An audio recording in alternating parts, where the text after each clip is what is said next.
If someone had told me a year ago that I'd be sitting here, pen in hand, trying to make sense of a decision that shattered my life, I would have laughed. My name is Sarah, and I had always thought of myself as a devoted wife. My husband, Ethan, was the kind of man people admired, steady, hardworking, and endlessly patient. But even the most stable marriages can have cracks, and sometimes those cracks lead to devastating consequences. It all began on an ordinary night. Ethan had just come off a grueling overnight shift, the third in a row, and had collapsed into bed the moment he walked through the door. His job as a paramedic was demanding, and while I admired his dedication, it often left him too exhausted to engage with me or our life together. That night, Ethan's brother, Ryan, came over. Ryan had always been the more outgoing of the two, charming, witty, and a little reckless. He'd recently gone through a rough breakup, and Ethan had invited him to stay with us for a while to get back on his feet. At first, I didn't mind. Ryan was good company, someone who could lighten the mood when Ethan's job weighed heavily on him. But as the weeks went on, I began to notice a shift in the way Ryan looked at me. There was something in his gaze, an intensity that made my stomach flutter in a way it shouldn't have. That night, as Ethan slept soundly in the bedroom down the hall, Ryan and I sat in the living room, sipping wine and talking. The conversation started innocently enough, reminiscing about childhood memories, laughing at inside jokes, but as the hours passed, the atmosphere began to change. "I don't know how Ethan does it," Ryan said, leaning back on the couch. "Working those insane hours and still managing to keep it all together." "He's amazing," I said, meaning it. But there was a hint of bitterness in my voice, one I hadn't intended. Ryan raised an eyebrow. "You don't sound so sure." I hesitated, then sighed. "It's just, we hardly see each other anymore. Sometimes I feel more like a roommate than a wife." Ryan nodded, his expression sympathetic. "That's tough. You deserve to feel seen, Sarah. Appreciated." His words struck a chord I hadn't realized was there.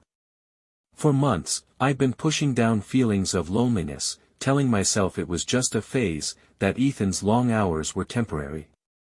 But hearing Ryan say it out loud made it impossible to ignore. Before I knew it, the conversation had taken a turn I hadn't expected, or wanted. Ryan moved closer, his eyes locking onto mine, and suddenly the space between us felt electric. "You're incredible, you know that," he said softly. "Ryan, don't," I whispered, but my voice lacked conviction. He reached out, his hand brushing against mine, and in that moment, everything else faded away. The weight of my loneliness, the tension between Ethan and me, the years of feeling like I was always coming second to his job, it all boiled over, and I made a choice I would regret for the rest of my life. It happened quickly, a blur of emotions and poor judgment. And when it was over, the reality of what I'd done hit me like a tidal wave. Ethan was just a few doors away, blissfully unaware of the betrayal that had unfolded under his roof. As Ryan slipped back into the guest room, I sat on the couch, staring at the empty wine glass in my hand. The silence was deafening, and the weight of my guilt felt suffocating. I told myself it was a one-time mistake, a lapse in judgment that would never happen again. But deep down, I knew that the damage had already been done. The morning after, I awoke to the smell of coffee wafting through the house and the sound of Ethan's familiar hum in the kitchen. For a fleeting moment, I almost believed that everything was normal, that the night before had been nothing more than a terrible dream. But then I saw Ryan. He was sitting at the kitchen table, scrolling through his phone with a casual ease that made my stomach churn. He glanced up as I entered the room, his expression unreadable, and for a moment, I felt the weight of his gaze like a brand on my skin. "Morning," Ethan said, his voice cheerful as he handed me a mug of coffee. "You okay? You look a little pale."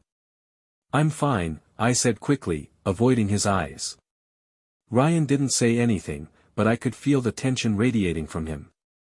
It was as if the air between us had changed, charged with the weight of what we'd done. Over the next few days, I threw myself into the routines of daily life, desperate to maintain a facade of normalcy. I cooked dinner, cleaned the house, and smiled when Ethan told me about his latest call at work. But no matter how hard I tried, I couldn't shake the feeling that Ryan was always watching me, his presence a constant reminder of my betrayal. One evening, as Ethan headed out for another overnight shift, Ryan cornered me in the hallway. "Can we talk?" he asked, his voice low. "There's nothing to talk about," I said, my tone sharper than I intended.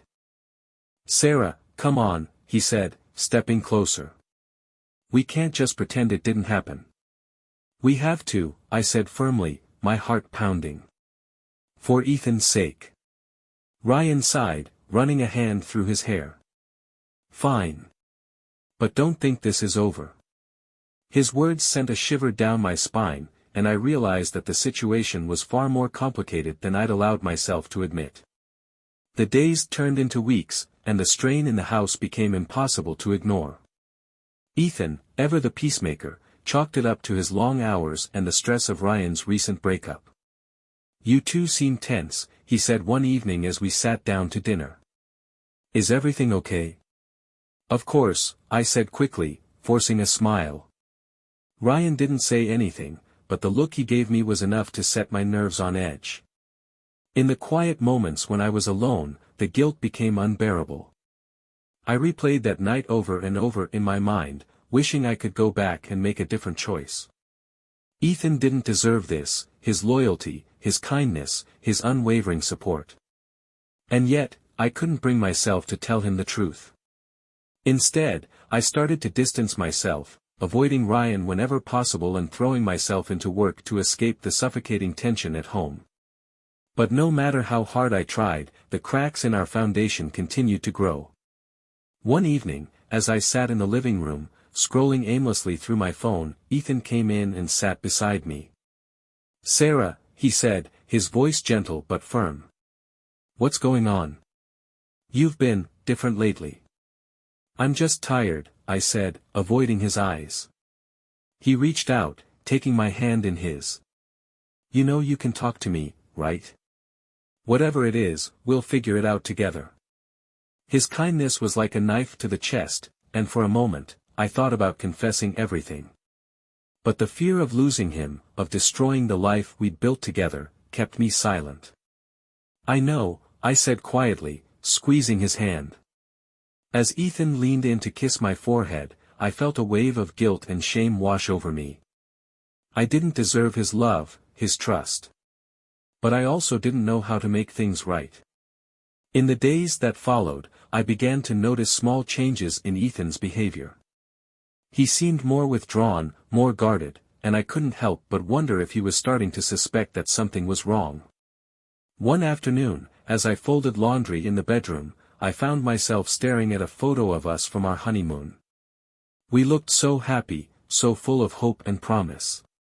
The memory of that time felt like a distant dream, and I couldn't help but wonder if we'd ever find our way back to it. But deep down, I knew the answer. The damage had already been done, and no amount of pretending could change the truth. The silence in the house had become oppressive. Ethan's usual warmth and easy laughter were replaced by a quiet tension I couldn't decipher. He wasn't the type to confront things head-on, but I could sense the questions swirling behind his tired eyes. And Ryan? He was a constant reminder of the mistake I couldn't take back. Every interaction with him felt like walking a tightrope, one misstep away from a devastating fall. One Friday evening, Ethan decided to have a rare night off from work. He suggested a movie night, something we hadn't done in months, and I agreed, eager for a chance to rekindle even a shred of our old connection. Ryan joined us in the living room, and I felt my stomach tighten as he sat across from me, his presence a shadow over what should have been a simple, joyful evening. Ethan was oblivious to the tension, cracking jokes about the cheesy action movie he'd picked while I struggled to keep my composure. Halfway through the movie, Ethan's phone buzzed. It was a call from work, an emergency that needed his immediate attention. "I'll be back as soon as I can," he said, giving me a quick kiss on the forehead before grabbing his keys and heading out the door. As soon as the sound of his car faded, the room felt suffocatingly small. I stood up, ready to retreat to the bedroom, but Ryan stopped me. "Sarah, wait," he said, his voice low. I froze, my back to him. "What do you want, Ryan?" "We can't keep pretending this didn't happen," he said, stepping closer. "I've already told you, we have to," I said, turning to face him. "For Ethan's sake." "And what about us?" he asked, his eyes searching mine. "There is no us," I said firmly. "What happened was a mistake, Ryan. A terrible, awful mistake." Ryan's jaw tightened, his frustration evident. "You can't just erase it, Sarah. It happened. And it meant something to me." "It didn't mean anything to me," I lied, my voice trembling. The words hung in the air between us, heavy and cruel. Ryan's expression shifted, a mix of hurt and anger flashing across his face. "Fine," he said after a long pause. "If that's how you feel, I'll keep my mouth shut. But don't think for a second that this won't come back to haunt you." His words sent a chill down my spine, and I retreated to the bedroom, slamming the door behind me. The next morning, Ethan seemed more distant than ever.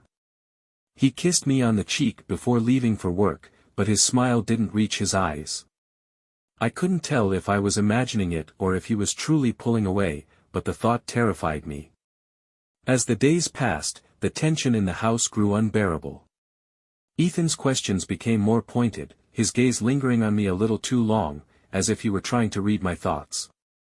One evening, as we sat across from each other at the dinner table, he finally spoke. "Sarah, is there something you're not telling me?" The words hit me like a punch to the gut. I scrambled for an answer, my mind racing. "Of course not," I said, forcing a smile. "Why would you think that?" He studied me for a moment, his brow furrowing. "I don't know. You've just seemed different lately." "I've been stressed," I said quickly. "Work's been a lot, and I guess it's just catching up to me."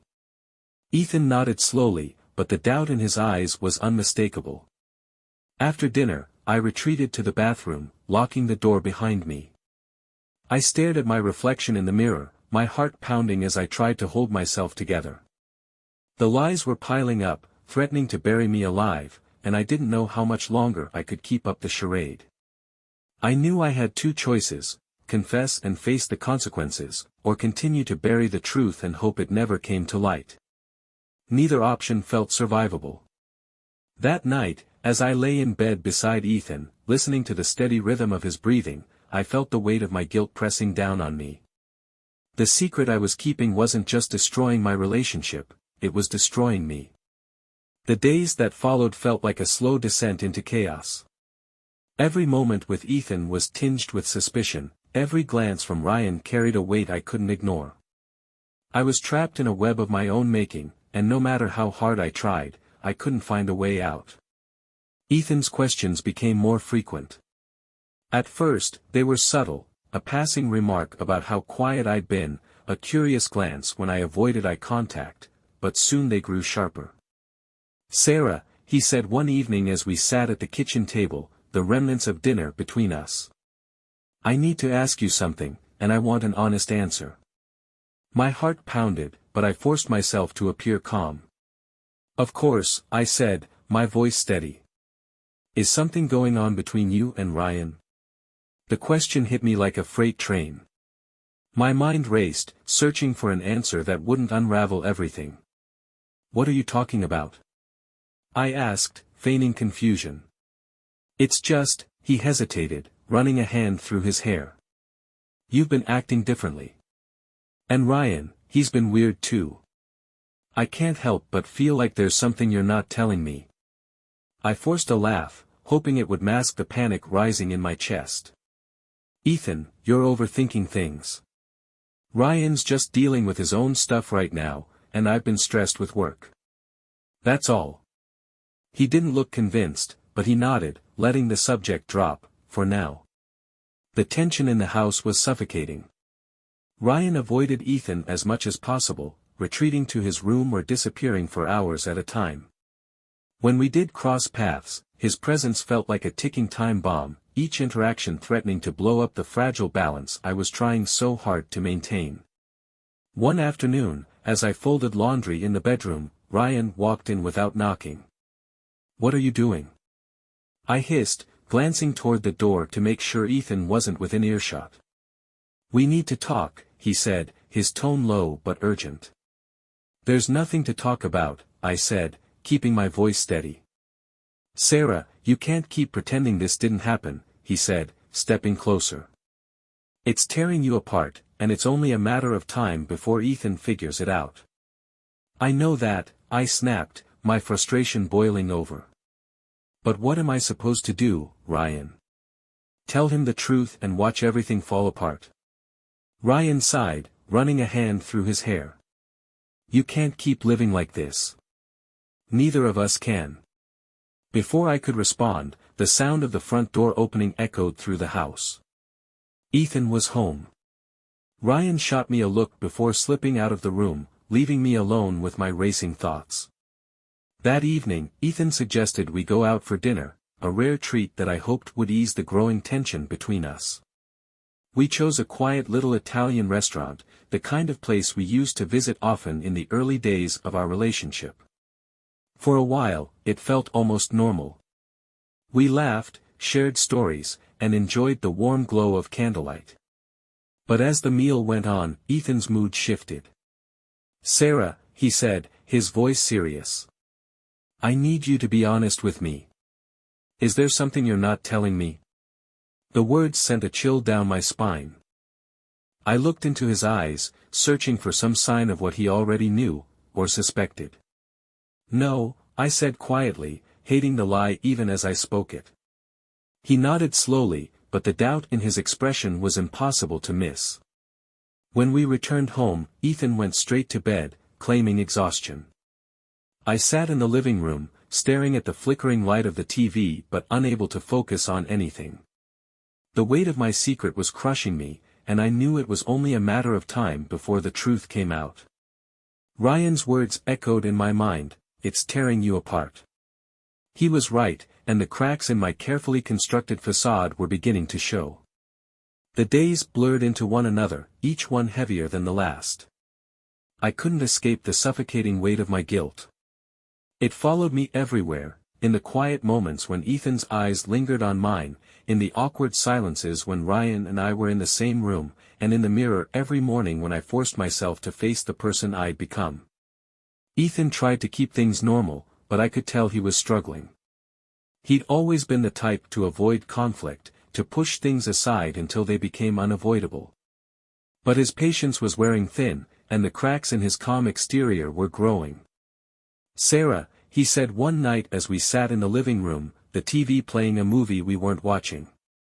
"I need to ask you something again, and I need you to be honest with me." I felt my chest tighten. "What is it?" He hesitated, his eyes searching mine. "Are you and Ryan, is there something going on between you two?" The question hung in the air, heavy and suffocating. My mind raced for a response, but no words came. The silence stretched on, and I could see the hurt and suspicion growing in his eyes. "Why would you think that?" I finally asked, my voice trembling. "Because I'm not blind, Sarah," he said, his voice sharper than I'd ever heard it. "You've been distant, and Ryan's been acting strange too. I'm not an idiot. I don't know what you're talking about," I stammered, tears welling in my eyes. Ethan sighed, running a hand through his hair. "I don't want to believe it. But I can't shake the feeling that something's not right." I opened my mouth to respond, but no words came. The guilt was too heavy, and I felt like I was drowning in it. The next morning, I woke to find Ethan already gone. He'd left a note on the kitchen counter, saying he needed some time to think. I stared at the note, my hands trembling, and wondered if this was the beginning of the end. Ryan came into the kitchen a few minutes later, his expression grim. "He knows, doesn't he?" "He suspects," I said, my voice barely above a whisper. Ryan sighed, leaning against the counter. "This can't keep going, Sarah. You need to tell him the truth." "I can't," I said, tears streaming down my face. "It would destroy him." "It's already destroying him," Ryan said, his voice firm. "And it's destroying you too." His words hit me like a punch to the gut. He was right, this secret was tearing all of us apart, and there was no way to escape it. That evening, Ethan came home, his expression unreadable. He didn't say much during dinner, and the silence between us was deafening. Afterward, as we sat in the living room, he finally spoke. "Sarah, I've been doing a lot of thinking," he said, his voice steady but tense. "And?" I asked, my heart pounding.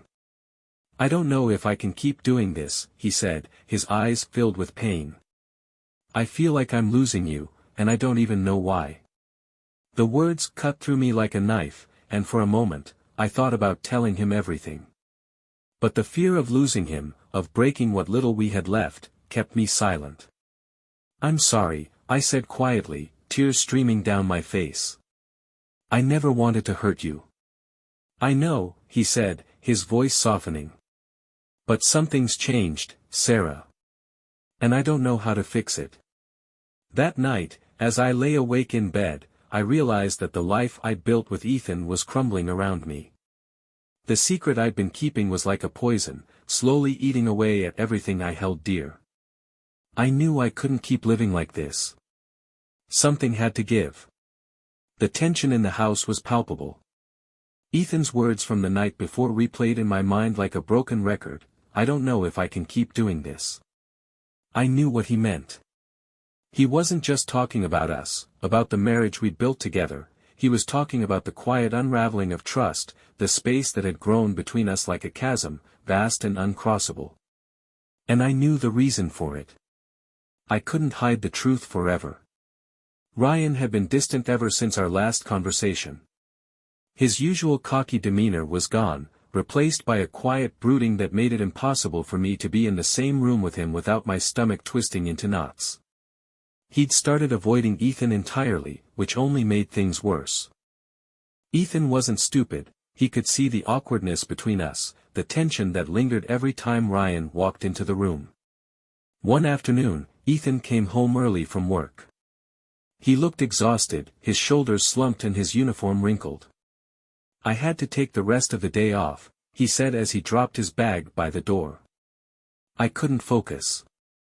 "Are you okay?" I asked, guilt flaring in my chest.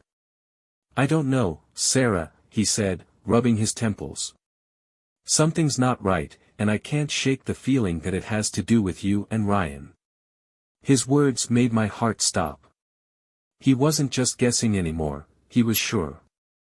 I opened my mouth to deny it, to tell him he was imagining things, but the words caught in my throat. I couldn't do it. Not this time. "Ethan," I began, my voice trembling. He looked at me, his eyes searching mine. "Just tell me the truth, Sarah. Please." The weight of my guilt was too much to bear. I sank into a chair, tears streaming down my face. "I made a mistake," I whispered.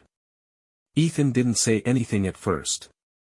He just stood there, his expression unreadable. Then he asked, "What kind of mistake?" I couldn't look at him. "It was one night. It didn't mean anything. But it happened, and I hate myself for it." His face crumpled, and he let out a shaky breath. "Who?" The word hung in the air, heavy and sharp. I hesitated, knowing the answer would destroy him. But I couldn't lie anymore. "Ryan," I said, my voice barely audible. Ethan's reaction was immediate. He stood up so abruptly that the chair he'd been leaning on tipped over. "Ryan," he said, his voice rising. "My brother."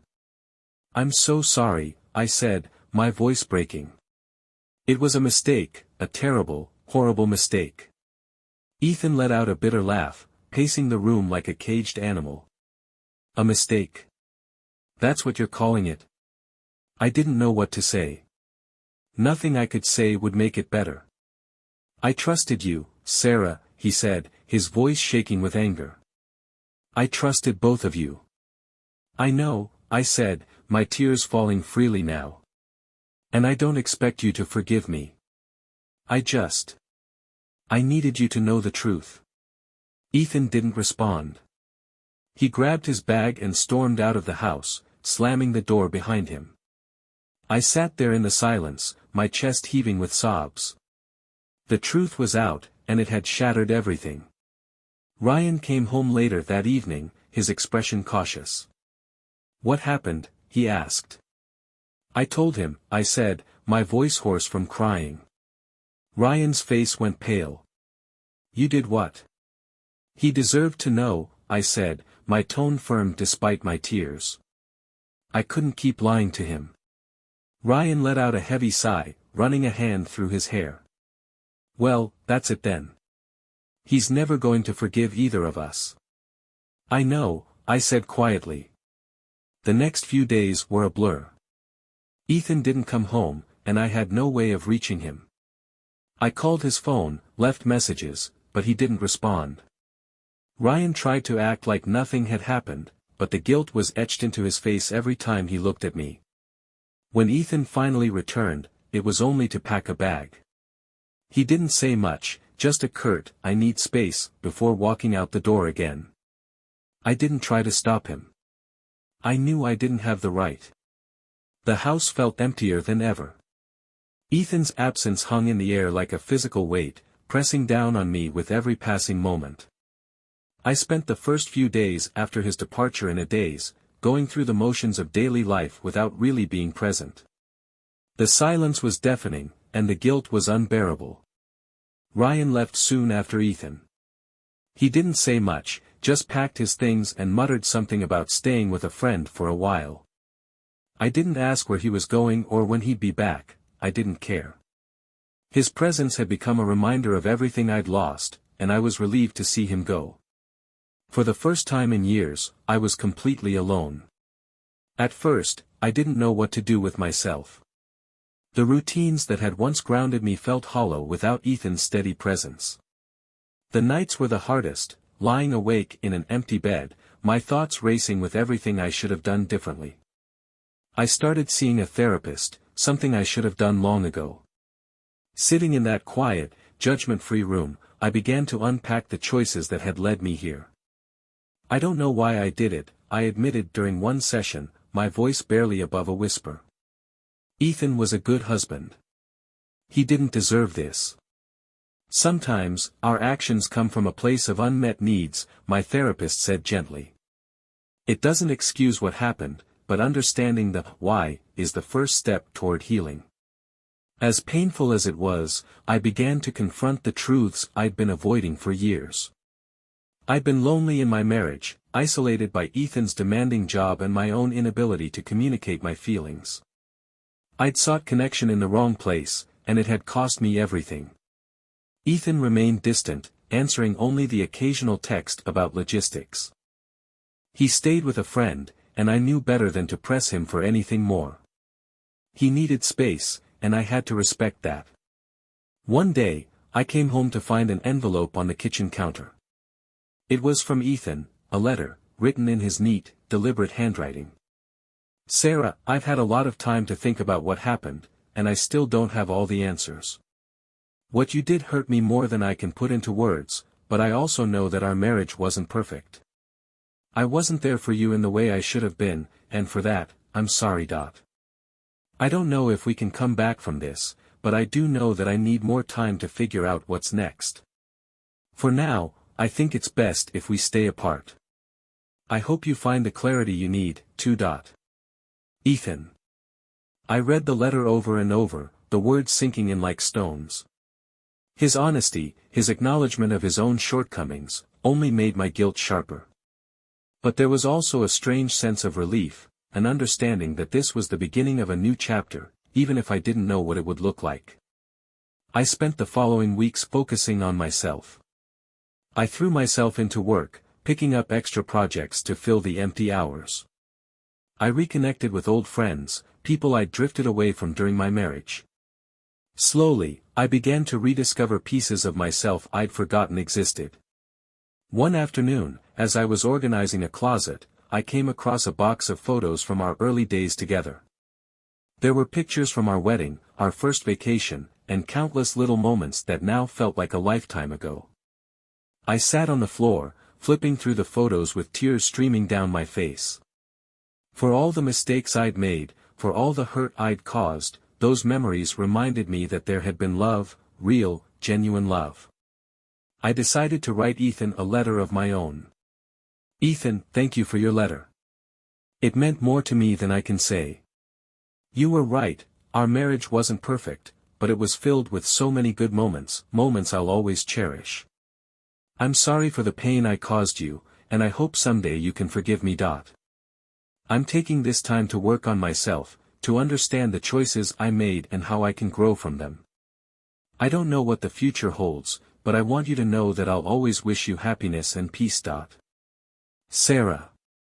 I didn't know if he would respond, but writing the letter felt like a small step toward healing.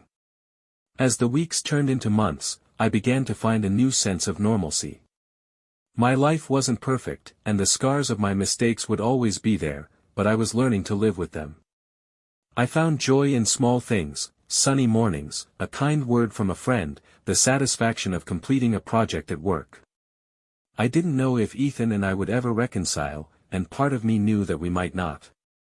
But for the first time in a long time, I felt a glimmer of hope, not for what was lost, but for what could still be found.